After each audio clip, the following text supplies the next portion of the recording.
In this video, we'll discuss the oculomotor nerve injuries in the subarachnoid space and in the cavernous sinus, the muscles involved, pupillary reactions in this injury. So what's the most common lesion that affect the oculomotor nerve in the subarachnoid space? Most common lesion that affects the cranial nerve 3 in the subarachnoid space is the aneurysm of the internal carotid artery, posterior communicating artery, or circle of Willis. Aneurysmal oculomotor nerve paresis may be recurrent and transient. Widening of the posterior communicating and other arteries cause recurrent ipsilateral third nerve cranial nerve palsy and headache. Other causes are meningitis, tumors, infarction, and compression. Why pupil is commonly involved in oculomotor nerve lesions? Third cranial nerve fibers to the pupil are superficial in subarachnoid space. Therefore, pupil involvement is common presentation of compression of the nerve, for example with an aneurysm or a tumor. So what are the features if there is a hemorrhage in an aneurysm? Sudden severe headache, stiffness, and loss of consciousness. Compressive subarachnoid lesions may spare the pupil, may affect some muscles, and may spare the others. When does a compressive lesion in the cavernous sinus spares the pupil? A compressive lesion in the cavernous sinus may spare the pupil if they involve only the superior surface of the oculomotor nerve. Why? Because superior surface has no pupillomotor fibers. And number 2, it spares if there is aberrant regeneration. Aberrant regeneration results in pupillary sparing because it constricts the pupil. What will be pupillary features in a combined oculomotor paresis and Horner syndrome? Combined oculomotor paresis and sympathetic denervation Horner syndrome are virtually pathognomonic of a lesion of the cavernous sinus, and the pupillary position is a mid-position fixed pupil.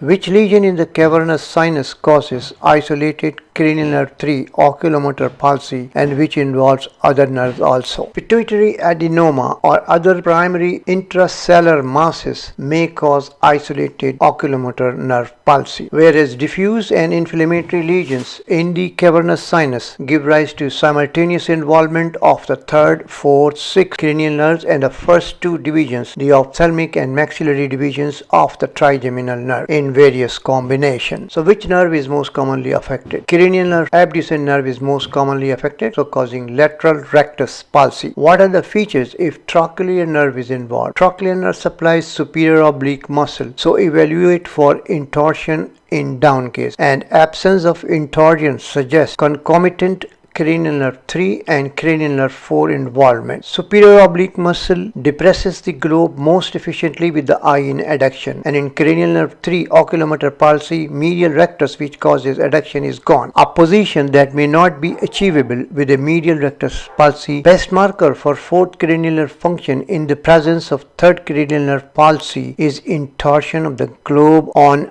down gaze. If no intorsion is present, concomitant cranial nerve 4 trochlear nerve palsy as a part of cavernous sinus syndrome. And what are the features with the involvement of the trigeminal nerve? Involvement of the first two divisions of the trigeminal nerve cause severe burning pain, numbness, and paresthesia in the face, forehead to the angle of the mouth. Why there is divergent or temporal extropia in unilateral cranial nerve 3 palsy? Because of the weakness of the medial rectus muscle of the involved side. And number 2, because the elevators superior rectus, inferior oblique, and the depressor inferior rectus are gone because they are supplied by the oculomotor nerve. So what are the features of orbital lesions? The orbital lesions are characterized by muscle paresis supplied by the oculomotor nerve associated with proptosis, and number 2, optic neuropathy, optic disc edema followed by optic nerve atrophy. Proptosis may also occur in lesion of the cavernous sinus.